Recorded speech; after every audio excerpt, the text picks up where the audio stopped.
Good afternoon, everyone. Henrik Sardarbagan here with the Glendale Parks and Commission. Our meetings are broadcast on Glendale TV, viewable on Spectrum Cable, Channel 6, and AT&T U-verse Channel 99. Meetings are also streamed live in high definition on the city's web page at glendaleca.gov/live, on YouTube at youtube.com/myglendale, and on Apple TV, Roku, Amazon Fire, iOS, and Android devices using a free app called Cablecast and choosing Glendale TV from the menu. Meetings are also archived on city's website for viewing anytime at glendaleca.gov/agendas. Please call 818-548-4013 for program schedules. For public comments and questions during the meeting, please call 818-937-8100. Public comments. For public comments and questions during the meeting, call that number. Public comments on specific agenda items will be taken when the agenda item is discussed. If you have any questions about matters on the agenda or requests for assistance, please contact the Community Service and Parks Administration Office at 818-548-2000 during regular business hours. Okay, I'll proceed with the roll call. Commissioners, Alcazar is absent. Kafayan? Present. Meek? Here. Wilson is absent. Student ex officio commissioners, Barati Here. and Weimer. Here. And President Sardarbagan. Present. Okay, the agenda for the January 27, 2025 special meeting was posted on the bulletin board outside City Hall on or before Friday, January 24, 2025. Item 2, upcoming council agenda items. Thank you. Good afternoon, President Sardarbagan, members of the commission. We have one item coming up next week on February 4th, appropriation of state grant funds in the amount of $2.5 million for Mountain Oaks acquisition. Would you say for what? Mountain Oaks acquisition. Thank you. Next item. Next is item 3, commission staff comments. No comment? I can go first. Okay. Is it possible that, I know that there's a request for proposal for Fremont and for Glorieta tennis courts, to find out, are applications coming in, and are there many? Chair Sardarbagan, members of the commission, right now we haven't received any applications, but we did have a mandatory bidders conference, and I believe we had how many? 11 or 12 vendors? Good afternoon, President Sardarbagan and commissioners. We had 15 people come to, or groups come to the bidding mandatory job walk for the Fremont tennis concession. The proposals are due this Wednesday. So only people who came to the mandatory job walk are now permitted to apply for it and submit a proposal. And they are due at 2 p.m. on Wednesday. Thank you. Thank you. Thank you. Do we know if there is a start date or even an approximate start date for repairing, replacing the office at the Glorietta Park, the Pro Shop office? That will be part of the report that Mr. Gonzalez will be providing this afternoon as part of the capital improvement program. Okay, thank you. And, okay, that's all my comments at this time. I'd like to take a second to actually thank not only the Glendale Fire Department and Glendale Police Department, but all of our staff members for the parks as well for the outstanding work they did through the crazy winds we went through, along with the fires. Thankfully, the fires didn't get across to Glendale, but I think there was a number of trees, and just all the streets were filled with trees and just all kinds of mess. So how quickly all of our staff members jumped on them and kind of took care of it just to allow people to kind of move on with their regular lives. That really helped out the city. I know a number of people have reached out to me to pass that message along to all of our staff members. So just wanted to congratulate you guys on doing such a great job so quickly. Next item. Excuse me, Iris. Thank you, Chair Sardar Begian. I do have my notes regarding the incident that happened, the activation on January 7th. I do echo what you said, but I do want to thank the staff. This is the first time in about 10 years that we had to activate a shelter, an emergency shelter. We use Pacific Community Center as one of our shelters.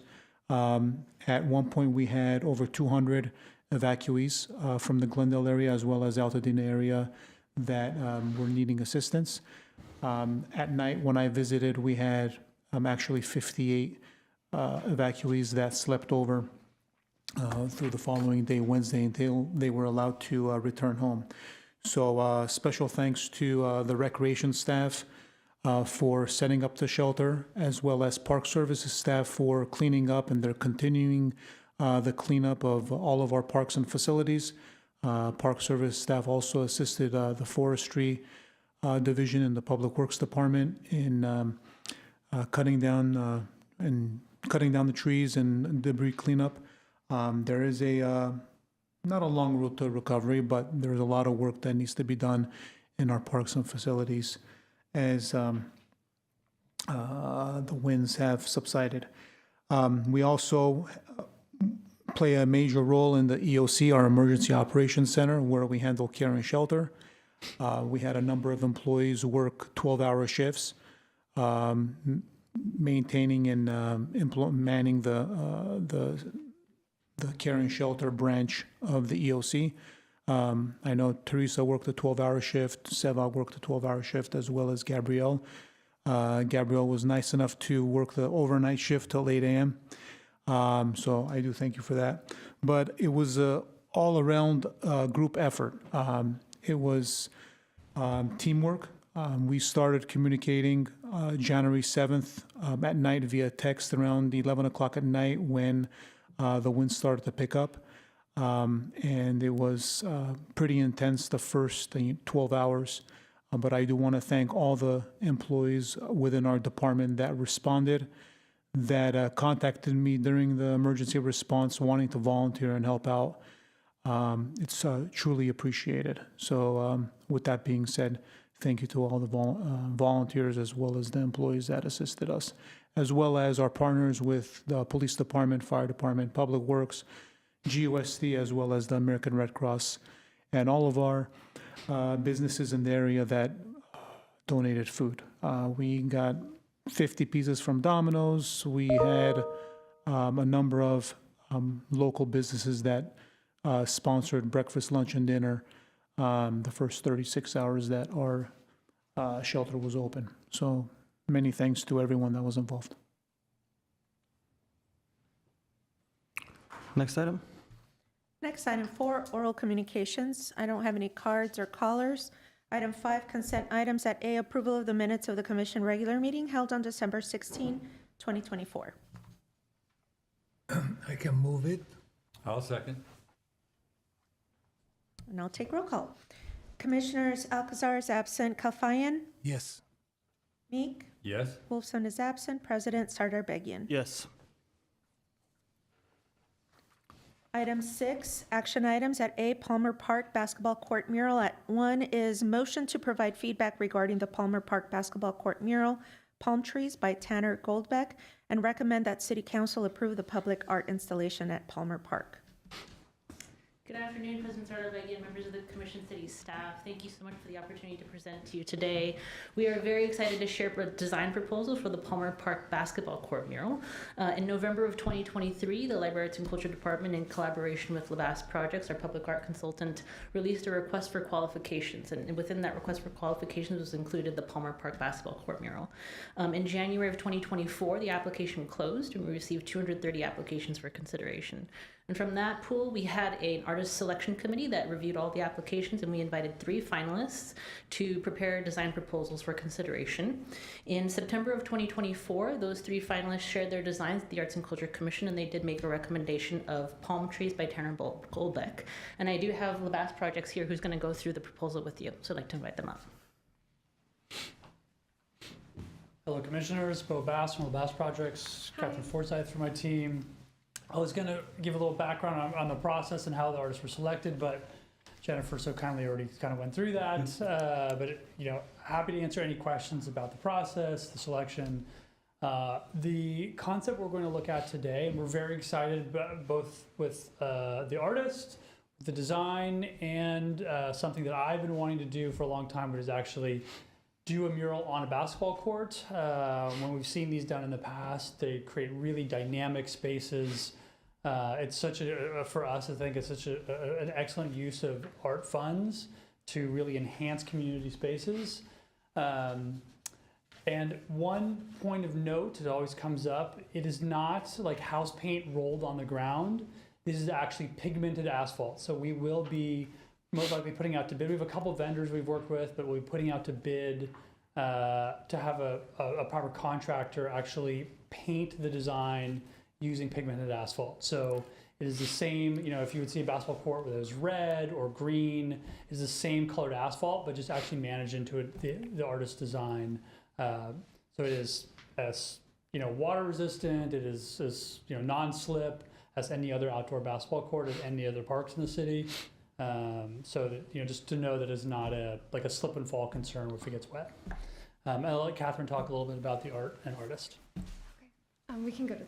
Oh wait, do I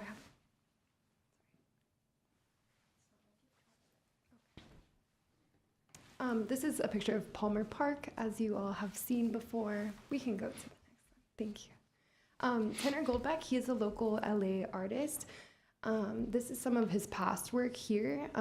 He typically does murals around here. We can go to the next. This is the concept that was chosen. Tanner provided around 8 concepts total, I think. This was the final concept that was chosen. There's 3 different colorways, and it's called Palm Trees. And this center, I'm going to call it a sticker, the Welcome to Glendale Palmer Park. That was mentioned in the last meeting of something that they really liked to use for branding for the park. So this design, there were 3 artists who provided final concepts. Tanner was selected unanimously by the Arts Commission, and this design of his concepts was also selected unanimously.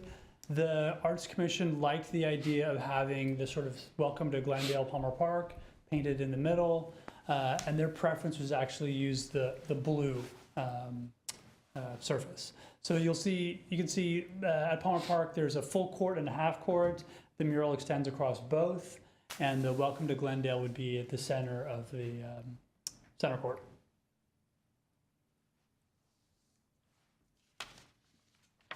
I think that's kind of it. So again, any questions? But this was an artist and concept that was selected unanimously by the Arts Commission. Yeah, I think the only thing I would have to add, which you kind of already mentioned, is that the artist will just be designing the basketball court, and then we would have another vendor actually do the pigmented asphalt.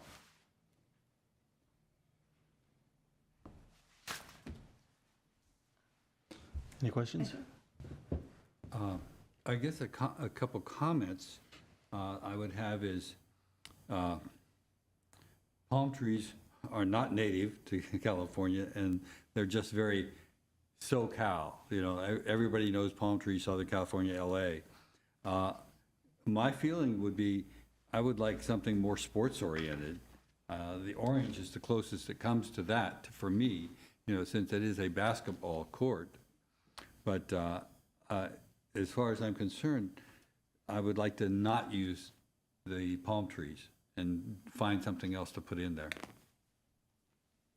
Yeah, like I said, we did have two other artists. We had 3 total artists provide concepts, but when we went through the Arts Commission, this was the unanimous selection from the Arts Commission. Both artist and concept. Mr. Cobain? I have no comments. I'm kind of confused, but it's okay. Keep going. You know what? I'll make one note to Commissioner Meeks. One of the reasons this was chosen when we looked at the other concepts is when you're playing basketball, I don't know how many people play basketball. I was a basketball player until I got too old. When you have a court that has too many designs and is too busy, it's often distracting.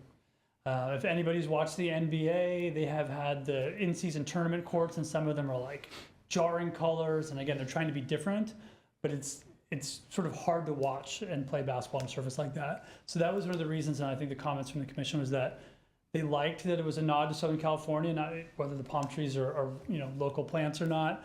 But also the fact that it was a sort of a calming design, it clearly stood out, but was also not distracting to play.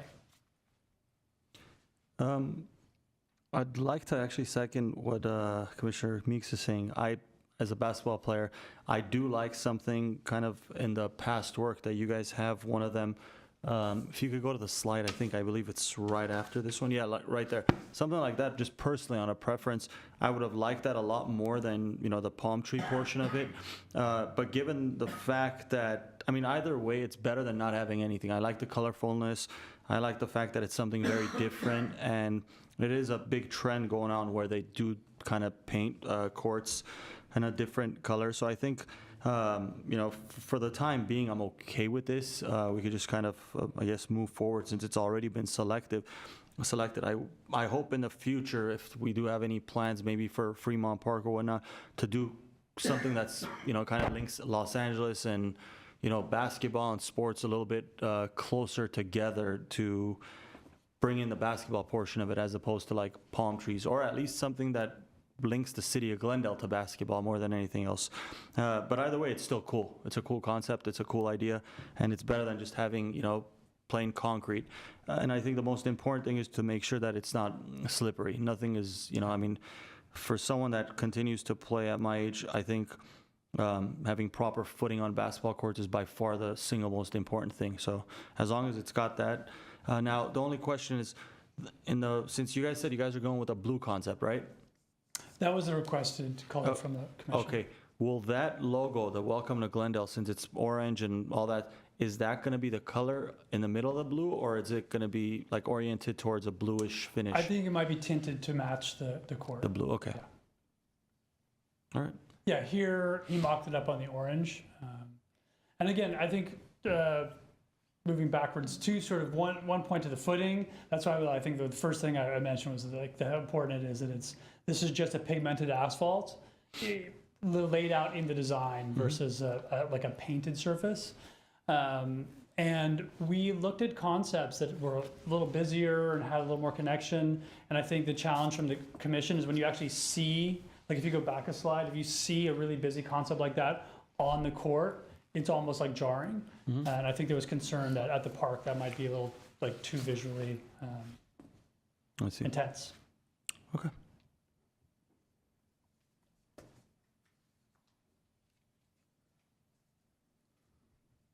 Are you ready for We're ready for motion. Okay, as I understand it, we can either approve this or not approve it. That's our two choices. Is that correct? Right. I believe so, right? Yeah. Okay. The motion is to provide feedback and then recommend to City Council for approval. So you could provide feedback as you see fit as part of the motion. So I could say that I'd like the feedback to be, look at this again and pick a more sports-oriented and not approve this one? Is that in line with what you just said?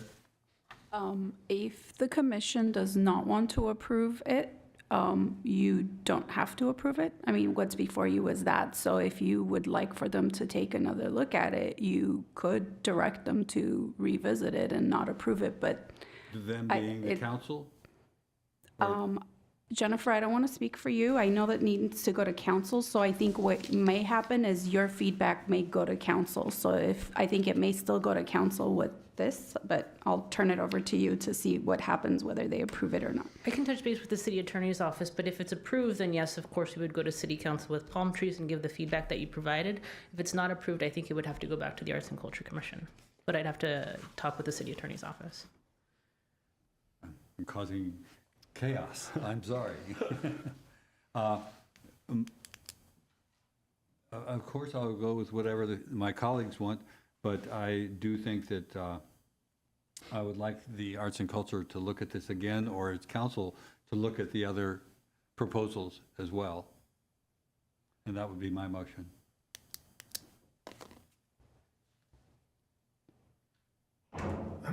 I will approve your motion, recommending to do something more simple on the floor. Different one. Iris, correct me if I'm wrong, but if there is a motion, we need a second, so I'm not sure if you're seconding that, then we'll take a vote. If it passes, it passes. If not, we'll have to introduce a second motion. Can I just interject really quickly? I do have to ask the city attorney's office, if you don't approve it today, we might have to go back to bid. So we might have to release a new request for qualifications and start the process over, because these artists have already been vetted by the Arts and Culture Commission, and then we'd have to go through the process again, and the commission already voted unanimously for this design. So we might have to do that as well. For your concern. How would we find that out, Jennifer? I can talk to the city attorney's office after the meeting and then contact staff and let them know. So in theory, if you talk to them, it could come back to us to revisit it before it goes back to the Arts and Culture for a whole new proposal? I'd have to talk to the city attorney's office, but if this proposal is not approved, I would talk to the city's attorney's office, and we may have to go back to an open bid, a request for qualifications again, and start the process all over, because these artists were already vetted by the Arts and Culture Commission. President Sardarbagian, members of the commission, I definitely agree that we should probably check with the city attorney's office, but my understanding is that the motion is for you to either recommend that the council approve it or recommend that they don't approve it. It's not the commission, the Parks Commission, that's making the approval. So my understanding is you would provide feedback, and again, if you don't want to recommend it, if you don't like it, you can recommend that the city council not approve it. And then they would take it to council, and council would decide whether the Arts and Culture Commission should send it out to bid or make changes again. That's my understanding. So in short, we either have to Approve or not approve? approve or not approve, and that's it, and give our feedback as to why we're not approving, Okay. or what, And or recommend, that I'm the sorry, city yeah. council, yeah. So would that be separate, then the approval, the feedback would be separate or incorporated? It would be incorporated, but again, it wouldn't be the Parks Commission approving or not approving.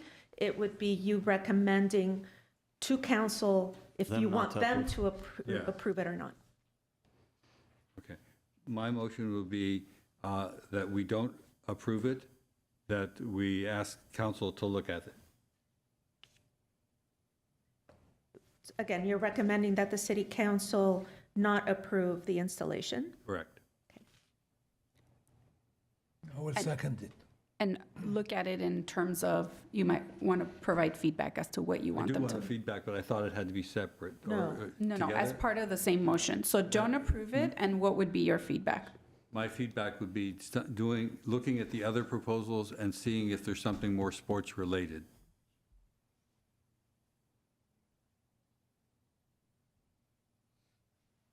Okay. And Commissioner Kalfayan, your second stance? Right. Okay. I'll take roll call. Commissioners Alcazar absent. Kalfayan? Yes. Meek? Yes? Wilson is absent. President Sardarbagian. Yeah, yes. Okay, then the motion carries.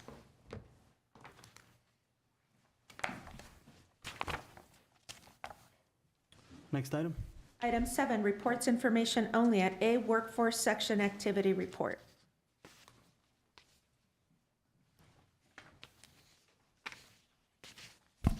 Hello, good afternoon, President Sarbekian, members of the commission. My name is Judith Velasco. I am the Workforce Administrator under the Workforce section, and I wanted to provide you some updates on different activities, grants, and programs that we have currently.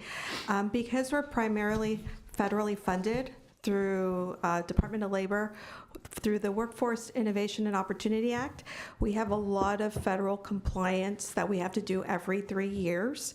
So 2025 happens to be a year that we have to submit our compliance material. First, we have to submit a career services application. So basically, our current system is that we deliver services directly out of our location in Glendale at 1255 South Central, out of the Verdugo Job Center. The way our system is set up is that anybody wanting services can go directly to our center and meet with staff. We have to submit an application to continue with this operational process. The state has to review the application and decide whether or not to approve. If it's not approved, then we have to go through a competitive procurement and do a request for proposal for other entities to deliver services from our location. The way the system is set up, I would say half of the workforce areas deliver services directly, and another half procure and use other entities. So we've been performing our services for the last 30 years directly, so I do not see a problem in continuing to deliver services, but that, again, it's a procedural thing we have to do every 3 years. Additionally, because we are governed through a workforce board, and there's very specific requirement of our workforce board, we have to have 51% business representation, 20% labor representation, and then we have an other category of education, economic development, and other community agencies. We have to submit an application that shows our board makeup, as well as describe how we collaborate regionally with other workforce areas. So our area is part of a greater area called the Los Angeles Basin region. So we just have to demonstrate the work that we do with the other workforce boards. So that also due this year as well. And the last compliance we have are our local plans. We have to submit local plans that basically describe how we'll continue to serve the most disadvantaged youth and the disadvantaged populations in our areas, which are people with disabilities, English language learners, low-income individuals. This is a formal document that we do every 3 to 4 years. And what happens when we release this document, there's a public comment period that the members of the public can comment on our local plan. We have 30 days of public comment before we submit it to the state. So these are 3 major items that we have to submit in March and April since we received this federal funds. Additionally, I wanted to share that the Verdugo Job Center has different activities this year. One of our biggest activities coming up is our healthcare job fair. That is tomorrow from 9:30 to 11:30 at our location, the Verdugo Job Center. So I invite all members of the public and the commission to come stop by. We have over 14 employers confirmed. We have over 300 people who've RSVP'd through our reservation link. Even though they're healthcare employers, there's going to be different types of positions available. Clinical positions, administrative positions, technology positions, admin positions. So I encourage the public to come out to our facility tomorrow for the healthcare job fair. This is the second year we've had the healthcare job fair, and it's been very successful. Healthcare is one of the industries that continue to grow and have different levels of positions from entry level to more advanced levels. So again, I encourage the public to come to the center tomorrow from 9:30 to 11:30. And I did list a couple of the employers in the report that will be there: UCLA Health, Glendale Adventist Hospital, Glen Park, Regional Medical Group. So that's just a little snapshot of everybody who will be there. We also will be teaming up with Valley Economic Alliance, who is promoting the event. And again, it would be really great just to promote it. And again, I know it's a great opportunity to start the new year and find that new career at our center. I do also want to mention with the natural disasters with the wildfires, the local workforce boards have come together, and the city workforce board and the county workforce board, along with the different regions, have applied for workforce funding specifically to support and assist the thousands and thousands of families, community members, businesses that were directly impacted by loss due to the wildfires. So the funding that LA City and LA County applied for is about $10 million. I've been on weekly calls to see how, once the funding is finalized, how we can convey the message to those impacted, so that way we can assist with workforce funding training to help those individuals. We will be, once we have the information, we'll send out the flyers and to the community members, because this funding, once it's completed, we can ask for additional funding to support all those impacted.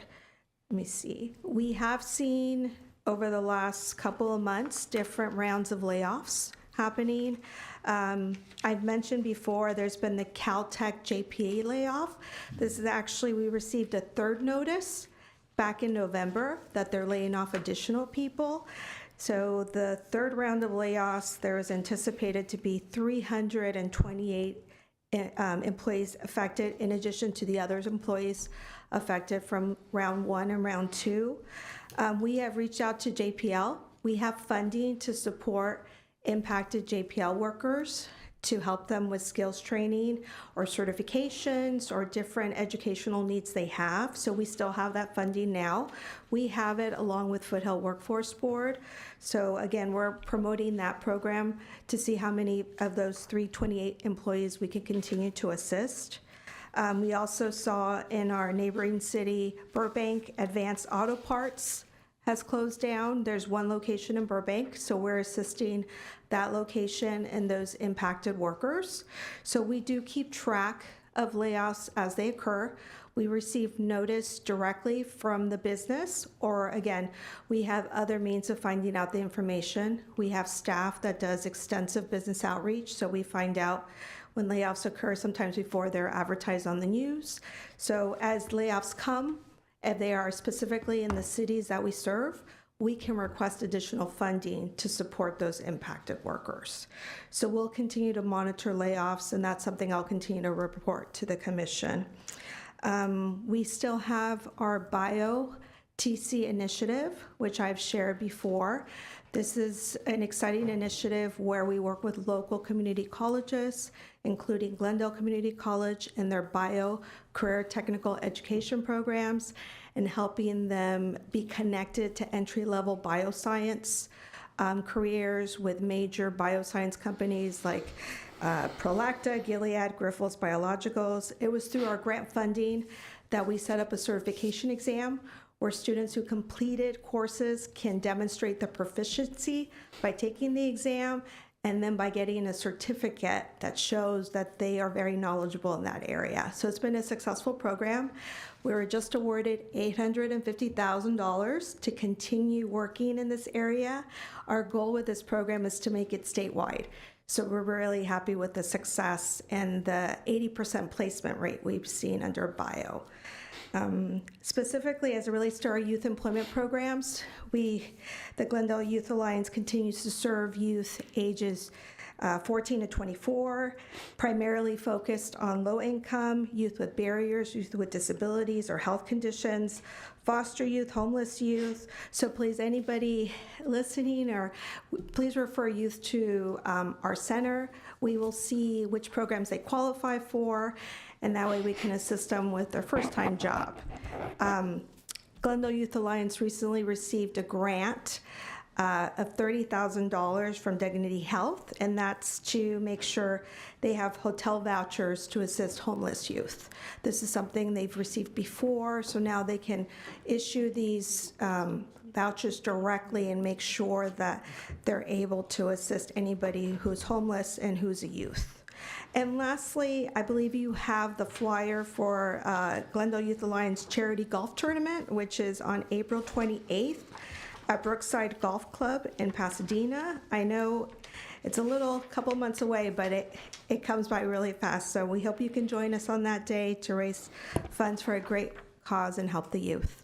So with that being said, that concludes my report, and I'm happy to answer any questions you might have. Thank you very much. Sure, I've got some. Your board Yes, that you said is like 51%. 51-28. Yes. How is that chosen and who chooses it? Sure.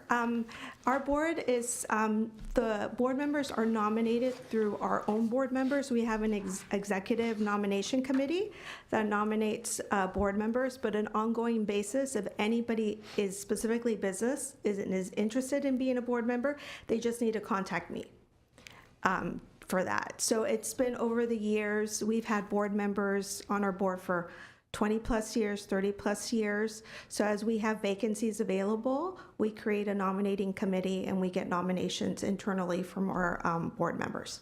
So when you say internally from our board members, is that just for Verdugo, or is that the whole LA Basin? That's Verdugo Workforce Development Board. So the business has to come from either the cities of Burbank, Glendale, or Locking out of Flint Ridge, which comprise of the Verdugo Consortium.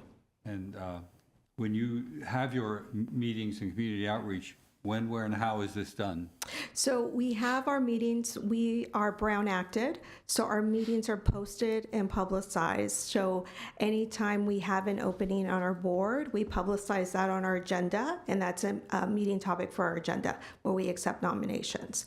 But on an ongoing basis, we have a small board. We have about 21 members now. So we have one opening for a board business member. We will receive internal nominations and then proceed from there. Okay.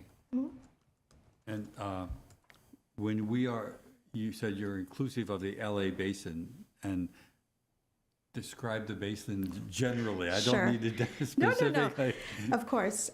So in Los Angeles, I'll say in Los Angeles County, there are 7 workforce boards, and each workforce boards cover a specific city and area. So the 7 are Verdugo, Foothill, which covers Pasadena, Monrovia, the different cities in the Foothill area.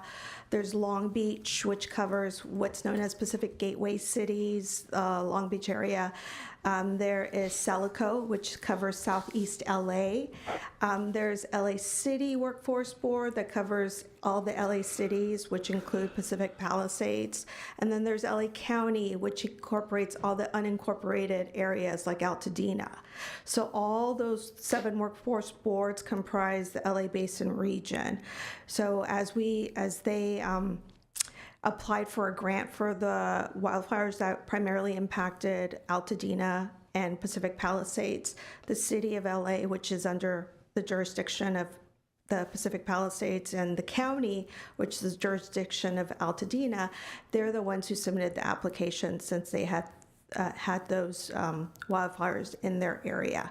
So as a workforce board in that area, we support their efforts and cross-refer as grants become become Okay. Well, thank you. I mean, Sure. there's It's a big system. There's a lot going on Yes. there. And I Yes. am glad I got you to talk about that a little bit. Thank you. Yes, thank you, Commissioner Meek. You're doing a good job. Congratulations. I'm glad you're getting all those grants. Yes. Is it state or federal? How is it? Thank you for your question, Commissioner Kafai, and these are federal grants. Federal grants. The And state has no grants? the only state grant we have currently is through the Department of Education to provide services to those enrolled under adult education, those enrolled under English as a second language, career technical education programs, but right now it's primarily federal funding.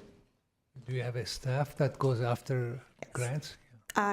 Yes, Commissioner Kafayan, we have a fund developer who's very excellent, and very knowledgeable. So the bio program has, over the last 3 to 4 years, have been primarily funded federally, even though last year we did receive a foundation grant through Broad. It was the first time we received one, so hopefully we're able to secure a combination of foundation grants and federal grants for that initiative. Thank you. Thank you. Thank you very much. Thank you. If we could actually go back to oral communications, we have a member of the community here that submitted a request to speak card, so. Certainly, I'll read it into the record. For oral communications, discussion is limited to items not a part of this agenda. Each speaker is allowed 5 minutes. The commission may question the speaker, but there will be no debate or decision. The director may refer the matter to the proper section for investigation and report. Welcome.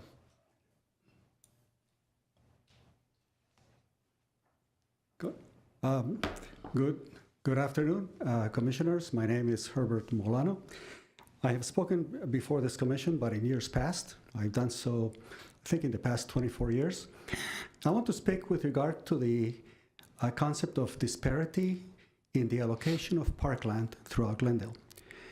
I have an apartment building with subterranean parking within this area. It's right next to the Glendale Unified School District offices.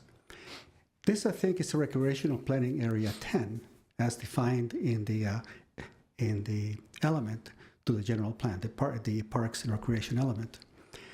And in my studies done about 20 years ago, it showed that we had this particular area the lowest amount of parkland per capita.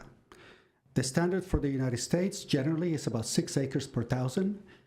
We have about the equivalent of 0.002 acres per 1,000. And it continues on. This deficiency has been going on for more than 40 years. The years go by, the city budgets continue to increase, and yet this deficiency continues forever. It seems like there is no plan to basically come back, bring the information to you for evaluation. In 1998, there was a Blue Ribbon Commission with regard to parks and open space. I am asking this commission and this committee to look at it and review it before your next meeting, because the city's budget is coming up now for discussion next month, and then during the months of March and April. And the city needs to take a look at this disparity. The disparity means that there are about 32,000 people in this area in multifamily housing, with the population increasing, with an amount of park space equivalent to about 2 tennis courts. That's it for 32,000 people. And the population continues to increase. The money is oftentimes that goes into the impact fees for parks and libraries. The last time, in the year 2019, about $5 million of it was assigned to Dugmagen Park. The money was not assigned to this area where it's needed the most. And so this summer, many of the children in the neighborhood come into my subterranean parking to play. They take the hoses, they water themselves, they go into the barbecue area, they play there. And I seriously don't have the heart to, usher these kids away. And today, if you were to go there any day during the week, you'll find them playing soccer. They take a couple of trash cans, put them there as goalposts. The children in my neighborhood are using my subterranean parking as park and open space. I had made a request years ago when the Unified School District needed money for the City of Glendale to assist in buying the parking area in front of the Unified School District administrative offices. It's about 2 acres. We could easily have put in there underneath the parking for the staff, and on the top floor, on those 2 acres, to provide parkland for this area. It's desperately needed. Year after year, as the budget of the City of Glendale increases, money is allocated to increase the parkland, to make parkland available for children. There's no priority there. Now there's a significant movement with the Charter Review Committee to see if we could change the way we elect city officials so that we can instill some sense of equity with regard to the way decisions are made towards this community. The community south of the 134 freeway, specifically Recreational Planning Area 10, has been deficient for decades, and there seems to be no movement towards correcting that problem. The recent plans to do this major study of $6 million to put this bicycle parkway going all the way over the wash is benefiting the communities of people who already have homes. I'm trying to address the community where people live in multifamily housing, where there's a park deficiency, and yet the city council doesn't seem to think that the needs need to be addressed, that you have formal documents that you can take a look at that addresses the dire need for open space and parkland in South Glendale. So it's my suggestion that this commission pull out those documents, read them, read the recreational element of the city of Glendale, which are your planning documents of how the city should run, to make sure that they allocate money and create parkland that is absolutely necessary here. And I thank you very much for your time. Thank you, Mr. Molina.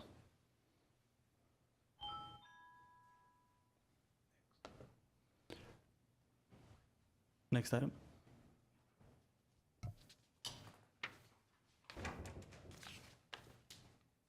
Next is item 7B, Capital Improvement Program CIP update.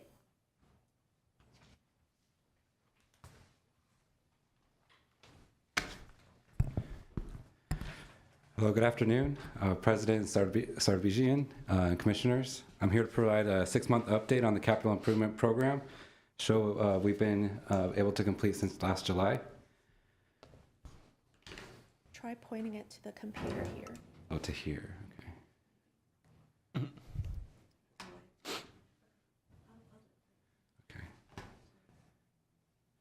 So starting first with the projects that have been completed, we just want to highlight the 2 that are in the San Rafael Hills and Shoal Canyon area. So the first being Emerald Isle playground replacement, and then the Shoal Canyon perimeter fencing project. Next slide. As I just presented, I believe at the last commission meeting, the Emerald Isle playground replacement project was completed on November 22nd. It did replace the aging playground and provide for ADA improvements. Full project completion did cost $866,987. It's a combination of Prop 68, CIP, and Quimby fees. I'm just noting that this project did start on May 28th and did fulfill those ADA requirements as a component. Did want to mention as well that through the windstorm that occurred 2 weeks ago, none of the equipment was damaged, so we did have these sails put in. So we did go and check on those, and they did survive it without damage. Next slide. I'm also highlighting at the Shoal Canyon ball fields that the perimeter fencing was replaced. This did include 5 pedestrian gates and 2 swing gates. And so on the image on the right, top right, you can see the perimeter fencing that was replaced. The boundary is highlighted. Also on the bottom, you can see that we did replace it with vinyl coated fencing material. This does allow it to kind of disappear as you're looking past it, and so it doesn't diminish the views that you're seeing beyond the project. This project was managed by Public Works Facilities Management Division. Sean Toro was the project manager, and it was completed in November. Next slide. So now highlighting projects that are in construction phase, highlighting the 2 that have been in construction for over a year, Fremont Park Renovation Project and Pacific Park Shade and Water Play Feature Project. And then also highlighting Babe Herman Field Restroom and ADA improvements, which just moved into construction phase. So Fremont Park, as you can see on the illustrative plan on the right, is adding a community building, adding a new artificial turf soccer field, a dual-use basketball and pickleball court, as well as a new playground, shade over the playground, new restroom facilities, and picnic shelters with shade. Noting that this project in total since inception is costing near $27 million, highlighting that the construction contract is about $21 million with a 10% contingency.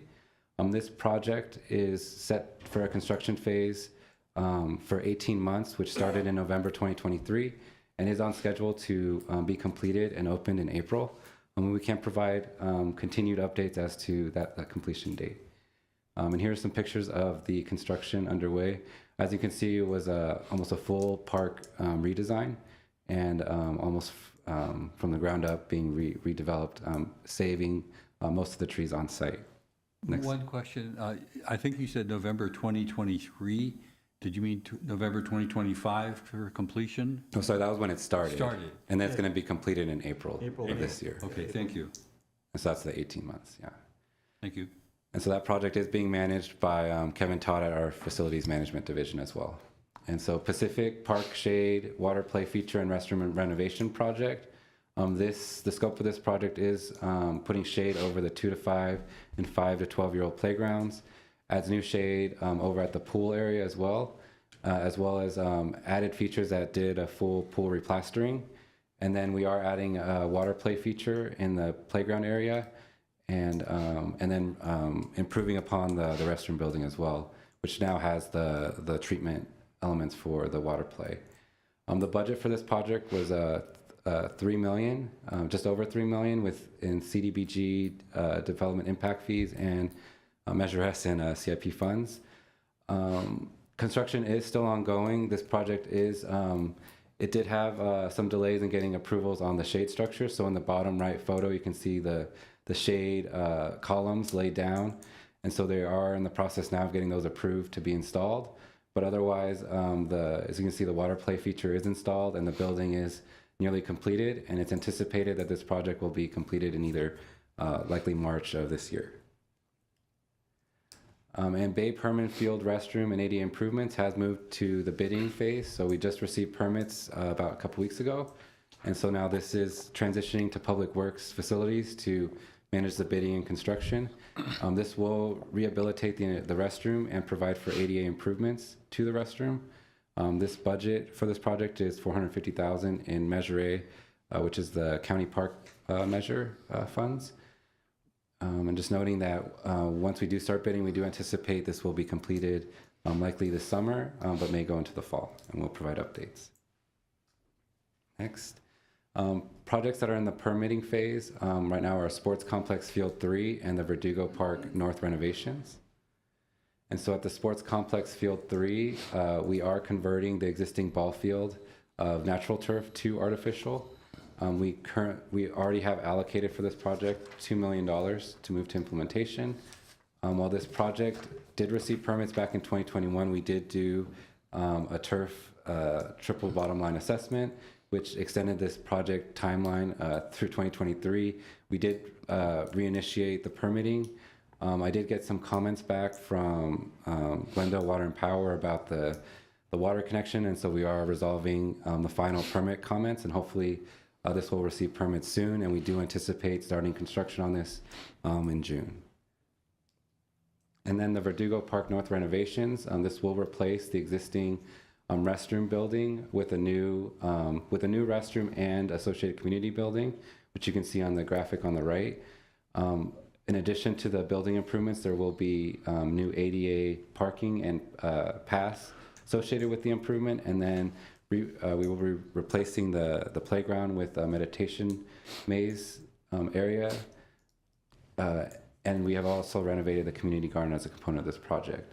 The project budget for this is $2.8 million in CIP and DIF funds.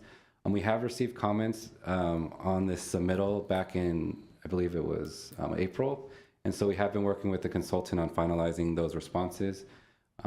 Just noting that the consultant on this project is also working on Central Park, and so the priority has been to complete Central Park and get that through permitting. Next slide.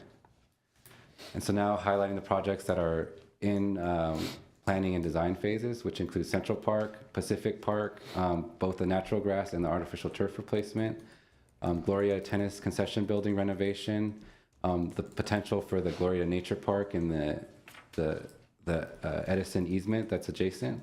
Also the Adams Square Mini and Mayor's Bicentennial Park playground replacements, and then the dog feasibility study update. So starting with Central Park, this project is at 100% construction drawings, and we're just waiting on final permit approvals on a couple of things. But this is a full renovation of the Central Park project. This project was initiated with the groundbreaking of the Armenian American Museum, which reduced the size of the overall park, but did is relocating the parking underneath the museum, and so it allowed for this opportunity to create a whole new park experience there. And so this will be providing for new playgrounds, 2 to 5, 5 to 12-year-old, splash pad, new restrooms, an amphitheater, and great lawn area.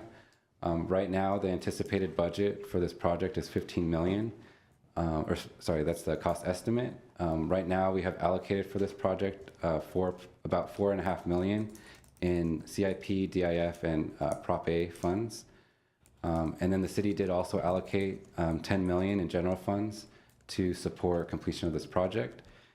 And then I'd also mention that this project has received a grant award of $5.95 million from the Land and Water Conservation Fund, or ORLP, the Outdoor Recreation Legacy Program. And so right now, staff is complying with those federal requirements of that grant, which requires as one part as a NEPA certification. So we're working with planning staff to file those required certifications. And then according to Public Works, this project is anticipated to go out to bid in late February. So there is anticipated a motion going to council to get approval to advertise the project. And once it goes to construction, it is anticipated to be a 24 to 30 month process. And here are some pictures. It seems like you've got full funding for this then, right? Yeah, with that 10 million allocation. And then we're still waiting to secure that extra 6 million, but the city does have allocated funds to meet the budget at this time. And so there'd be. Okay, so you had a $15 million estimate, you've allocated 10 million, plus you've already received 5 million. Yeah, we which leave is 4.5. 15 million. Yeah. So it's fully funded. Well, we still haven't gotten the bids back, so we don't quite know if the bids there will you come in go. higher. Hopefully, we're fully funded. Now I got it. The construction estimate is 15 million. That does not include soft costs, so permitting, project management, and soft costs, which is basically 10 to 12% of what On top of that. on top of the construction. Okay, thank you. And then here are some illustrations, both of the Armenian Museum renderings, both from the front, street view, and then on the back, how it connects to the park area. And then on the right is, the top right shows the sculpture that we worked with Arts and Culture to will be installed at the park. And on the bottom, we're showing a conceptual amphitheater design from the project architect that's preparing that for the project as well. Was that the bottom right picture? Yeah, the bottom right was the amphitheater, and you can see it's an open air amphitheater with a screen, so they can have movie nights there as well. So moving on to Pacific Park, first the Natural Grass Project. So this is reconstructing the baseball fields to continue to be natural grass. One challenge right now with the current baseball field is that it drains towards the home base. And so what happens is typically baseball fields drain towards the outfield, or else they can create a lot of challenges with maintaining the infield surfacing. And so we're regrading to direct water towards the outfields, which will require some additional, because again, we're working against the grade of the site. And so it will require some retaining walls on the north end. And so this is kind of why it's this budget is a little higher than would be anticipated for resodding a field. But so we are finalizing those drawings. It's nearly 90% complete, and we're hoping that we can do permit submittals in the next month or two. Also Pacific, this is the artificial turf multi-purpose field, which is shared with Edison Elementary School. And so we are currently in the process of reinstalling the turf material here and addressing some of the ADA issues. We did recently meet with the permitting plan check office and asked about streamlining some of these processes, because on the one end, the main goal is to replace the turf as soon as possible. And so we're seeing about potentially submitting just the turf at the end of this month and hopefully replacing it within the next 2 months. But we're still seeing if that can be streamlined through our plan check office. So we're hoping that through a phased approach, we can complete this project before summer or during summer. Next is the Glorieta Tennis Concession Building renovations. So this is replacing the tennis building with a new renovated tennis pro shop. So on the top right, you can see the existing building, and on the bottom right is the proposed tennis building, which shows a new tilted standing seam roof. So a little different than the current building, but does match the nearby utility building. There is a current allocated budget of $725,000, and we anticipate that we have budget to complete it. We did recently complete we're actually going to complete a lead and asbestos testing next Monday, and that will be folded into the project as we go out to permitting and then bid. And so that one's moving. And then for Adams Square Mini and Mayor's Bicentennial Park, we did present the summary of our outreach and conclusion of selection of the preferred playgrounds at these locations. And so we are working with the vendor on update on completing those design renovations. So on the renderings on the right, an update from what you saw last month, they do have the shade structure is represented. And so we are moving towards final drawings on those as well. And I would mention that we did release an RFP for accessibility services associated with this project so that we can have an understanding of what the ADA requirements will be when we award the contract for this project. Slide. Also highlighting at Glorietta Park, the proposed expansion into the Southern California Edison right-of-way. And so we're preliminary calling the site the Glorietta Nature Park. And so on the bottom right is where Glorietta Park is. And so this would be an extension up into currently inaccessible Edison easement. And so we just are proposing a passive park with trails, trees, and landscaping and seating just to provide for more of a scenic and passive area for that community and an extension for that park. So we are currently in negotiations still with SCE to enter into that lease agreement, and we're hoping once we do enter into that agreement, we can initiate development and seek funding for design. Just noting that we were initially also looking to develop the north parcel as well, but Oakmont Country Club is still leasing that area, and so we're just focusing on the south portion at this point. And lastly, just highlighting an update on the dog park feasibility study. At the end of 2023, council did direct us to continue to only look at the Palmer Park temporary location as a possibility. And so staff is currently finalizing an engagement plan to go back to the Palmer Park community and specifically the Palmer Park Community Garden users to discuss their openness and more to open up a conversation about what's possible there and see what they say, and then we'll go back to council to provide that feedback. And so we're hoping to do that in the next couple months. And then just noting CIP projects that have been approved that are still ongoing. There is a project identified to support land acquisition. It currently has a budget of $2 million. That's still being set aside, looking for potential property. Additionally, Cerritos Park to replace the splash pad and restroom that we were approved for $150,000, and we are finalizing an RFP to move forward with the design of that improvement. And then regarding the Civic Auditorium wood floor replacement, believe that facilities is in the process of moving that project forward as well.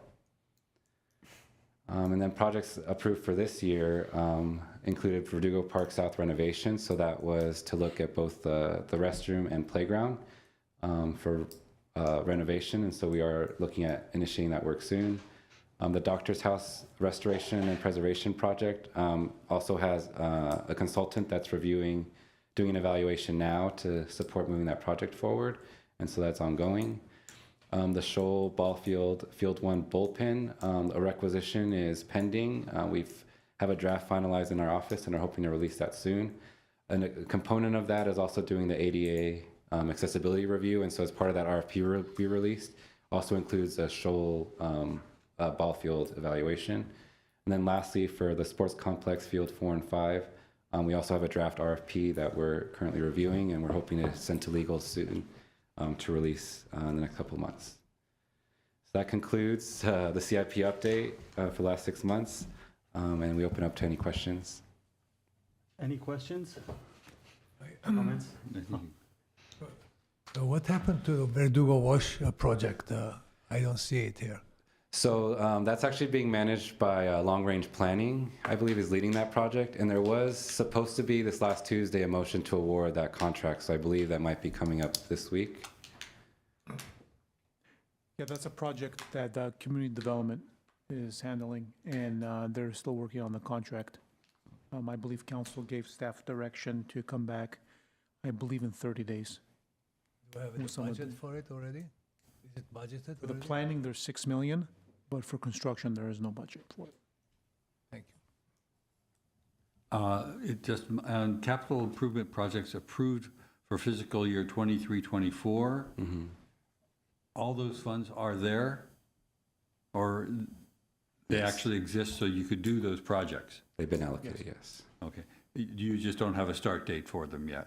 Yeah, correct. Start date as well as staffing capacity. Okay. And the other ones for the next year, 24-25, are works in progress. You don't have the money yet? So those They're funds are CIP allocated. funds, but We just haven't initiated. Yeah. So we're starting to initiate, like the ball field, I have a requisition drafted, so we just have to release it. And then same with the sports complex field 4 and 5, there's a draft RFP. And so it still has to go through a legal review, and then we can release it. okay. And these are only planning dollars, Right. not So construction. they're not, yeah, oh, all of those are planning dollars. On this list, on the Verdugo present Park year. South is planning, Doctor's House is construction, Shoal Ball Field is construction, and then Sports Complex Field 4 and 5 replacement is planning. May I just throw in there, how is the solar going up at the sports complex? They were doing solar on the parking lot, I believe? December? Yeah, Pardon? I don't know if it was in it's, December, right? It was, Gabrielle has an Gabrielle's update. coming up to give an update, but the project was delayed a bit. Should I have waited on this? No, President Sardabagian and members of the commission. We didn't actually have any update on it. It is a Glendale Water and Power project. It's actually not a Community Services and Parks project. So we don't necessarily have the best details, but as of right now, due to permitting delays, we're looking at starting this at the earliest end of February, sorry. Okay, thank you. Yeah, thank you. Sorry. Okay, thank you, James. Do you guys have any comments? No. All right, in regards to the $2 million budget for 2023-2024 for the land acquisition for New Park, what area were we looking at? President Sardar, members of the commission, we have $2 million in general fund money as well as $4 million in DIF, so a total of $6 million. We're actively looking at a number of properties in South Glendale. Okay. So our direction that has been given to us by council to look at properties in South Glendale. So we do have $6 million. We do have a fund balance in DIF, so we'll use DIF as well as other funding sources if we find something. Okay, and that would just strictly be, again, for the acquisition, not any Land construction, not okay. Land acquisition, and then for construction, we'll either apply for grant funding or use our Measure A direct allocation of funds that we've received the last 4 or 5 years. I see, okay. Thank you. Thank you very much. All right, thank you. Next item, 7C. Yes, 7C, Park Services Section, Monthly Activity Report for November 2024.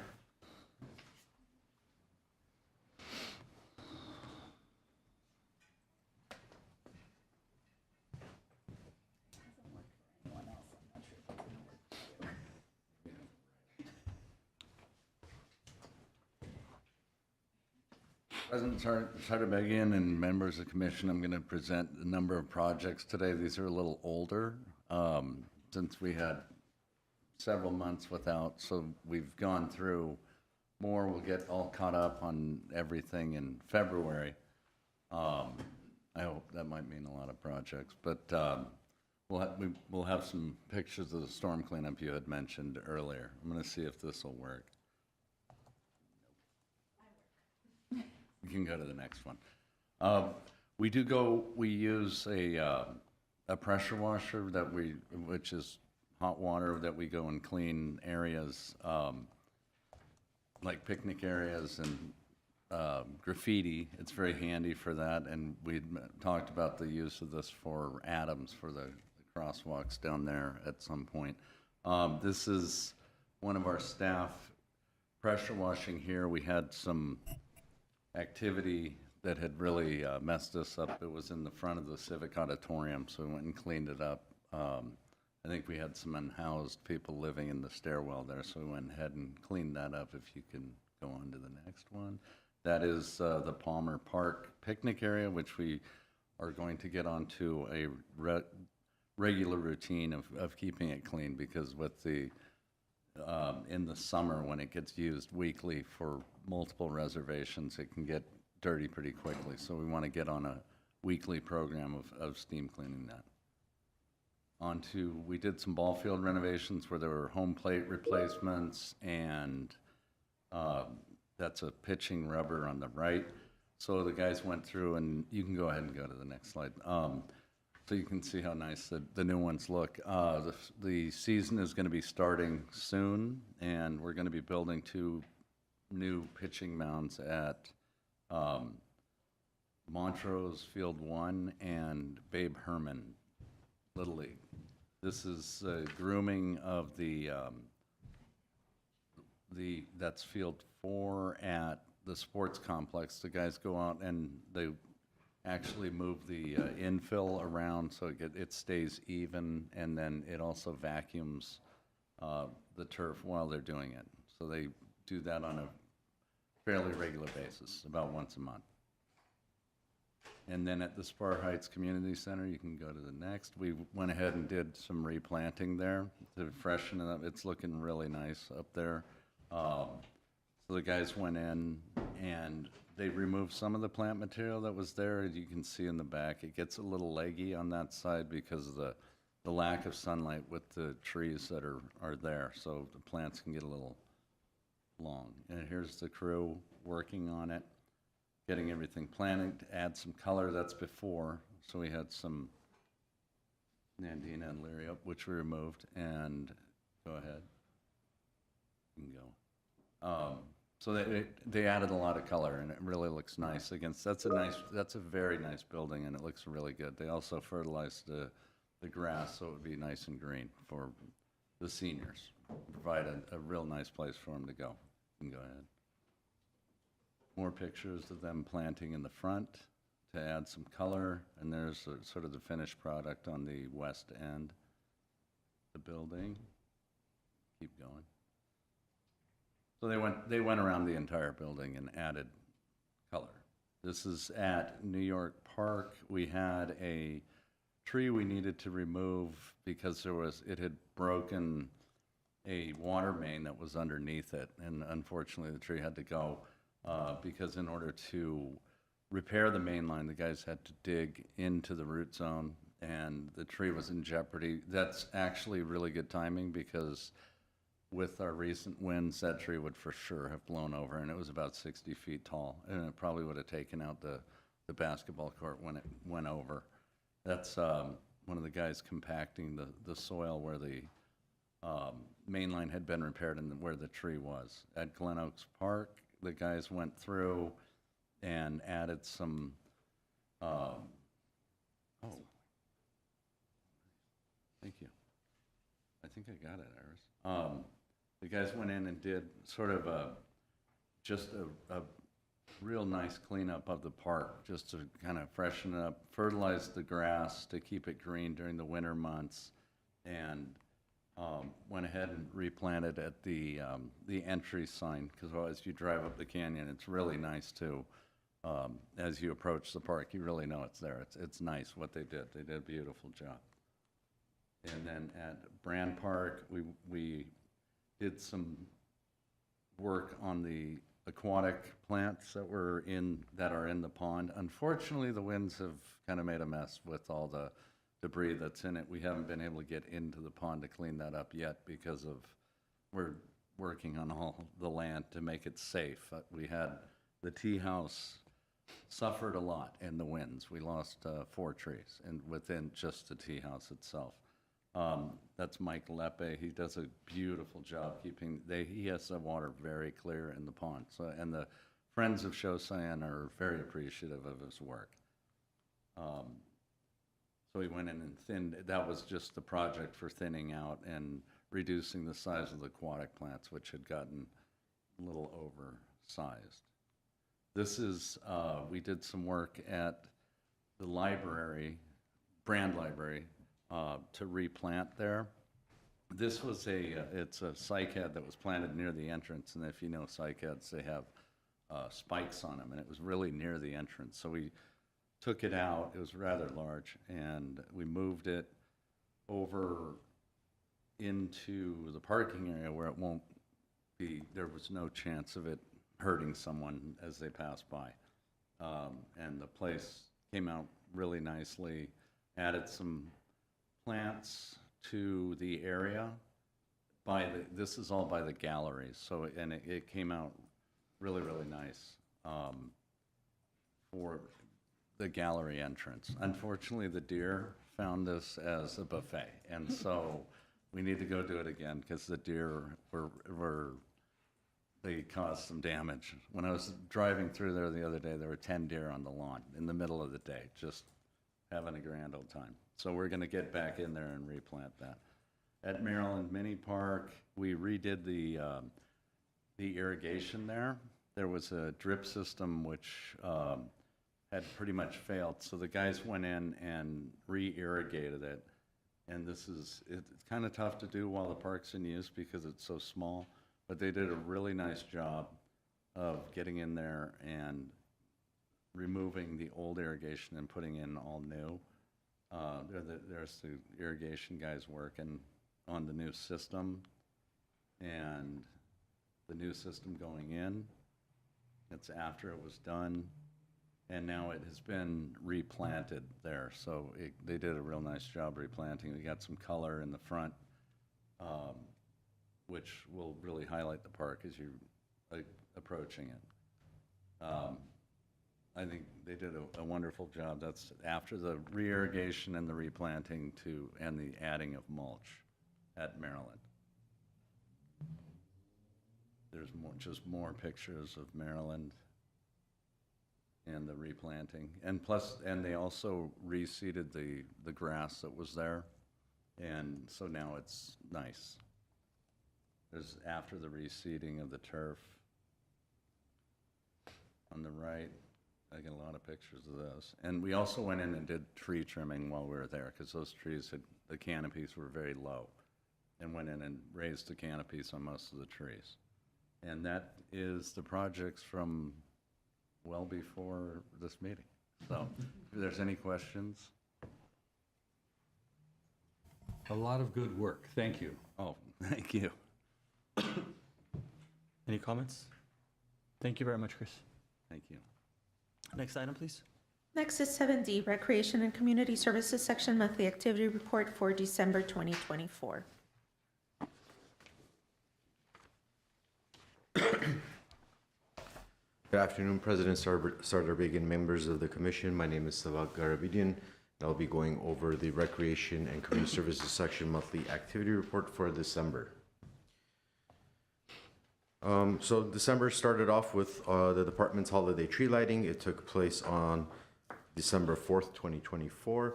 The evening began with the Voices of Christmas, carolers visiting City Hall, employees throughout, and then entertaining our audience before the start of the show. Approximately 200 attendees gathered to watch the mayor light the tree while sipping hot cocoa and enjoying performances by Mark Keppel Elementary School, Toll Middle School, Revolution Dance Studio. Girl Scout Troop 2571 assisted with escorting Santa to the event and distributed the advent calendars, while our STAR program participants led the recitation of Santa's Pledge. Our final P&O for the year took place on Friday, December 20, 2024, with 21 participants at Pacific Community Center and Park. The evening featured a pizza party, holiday crafts, and a movie. The kids watched The Elf.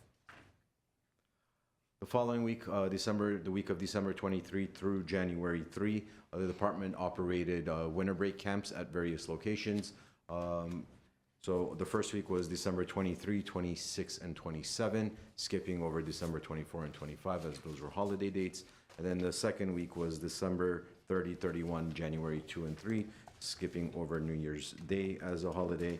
And in total, we had 97 participants at the locations during week 1 and 120 during week 2.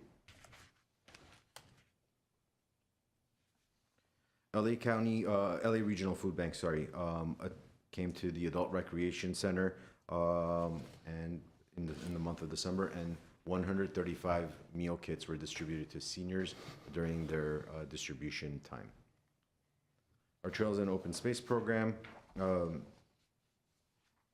on December 7th had 21 participants attending the Bird Walk on Riverwalk, and on December 14th, 70 people attended Holiday at the Stone Barn event.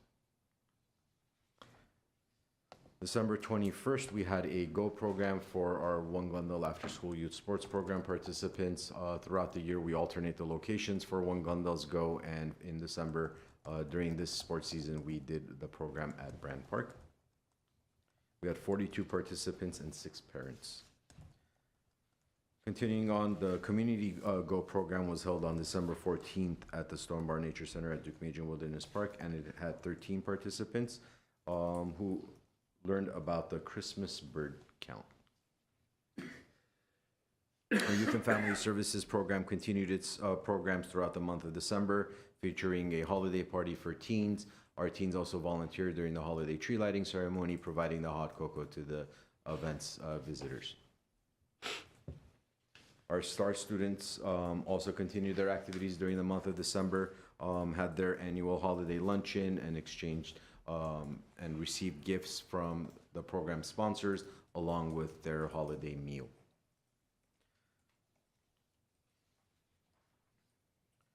The One Glendale program had Megan Takrendi from USC Vertigo Hills Hospital visit various One Glendale sites to do the program's pre and post BMI, depending on where she was throughout the volleyball season.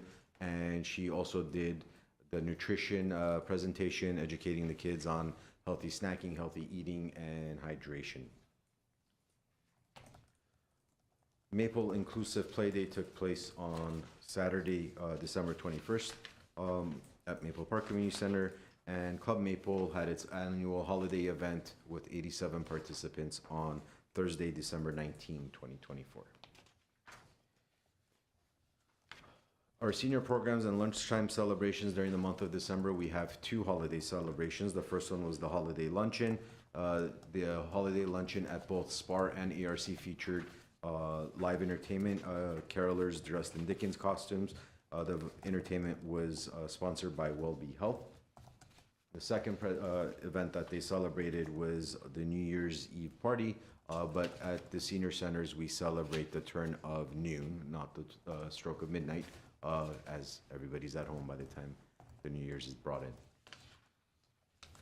Presentations at the facilities included a Connect Hearing presentation, a holiday movie matinee at ARC featuring 3 different movies over 3 different days, where the seniors had an opportunity to watch movies together after the lunch program, and Metro and the Move Riders program provided a presentation to our seniors, and that program is all about using public transportation to go out and see various local sights and sounds and experience, Southern California. During the month of December, the Elderly Nutrition Program served 3,913 meals in the Congregate Meals Program. That's the on-site, in-person dining program. And we delivered 1,645 meals with the home-delivered meals program. And our case managers over at the Adult Recreation Center are working with seniors, saw 52 unduplicated clients during the month of December. Moving on to upcoming programs and events. As Judy mentioned earlier, tomorrow we have our healthcare job fair at the Verdugo Job Center from 9:30 to 11:30. We've got Teen Night Out happening almost every Friday night in the coming month at Pacific Community Center. We have Wonder the Wilderness operating on Saturdays and Sundays out of Pacific and Maple over to Duke-Major and back. We have Riverwalk workday scheduled for February 8th. Our Go Community program also on February 8th. Our annual Glendale 2025 homeless count, which will be taking place on February 19th. We have a nutrition class series, with the first one starting on February 14 at the Adult Recreation Center. A wilderness work day scheduled for February 15. MIP Day will return on February 15 as well at Maple Park. We have a karate art exhibit, An Empty Hand, at the Chaussee Whispering Pine Tea House on February 16 from 11 to 1. Parents' Night Out coming up on February 21st at Spar Heights Community Center. And that concludes our upcoming activities until our next commission meeting in February. Look familiar? Definitely. Thank How's you that? very much. Any comments, questions? When are you going to get busy? It's a good Thank question. you. It's amazing what our city is able to do, and I'm constantly amazed and pleased. Thank you. Thank you, Commissioner. Thank you very much. Next item? Next is adjournment.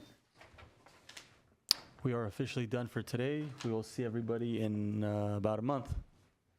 It's February 24th. What is it? So the next meeting is on February 24th. It's a February special meeting. 24th. Thank you. After Valentine's Day.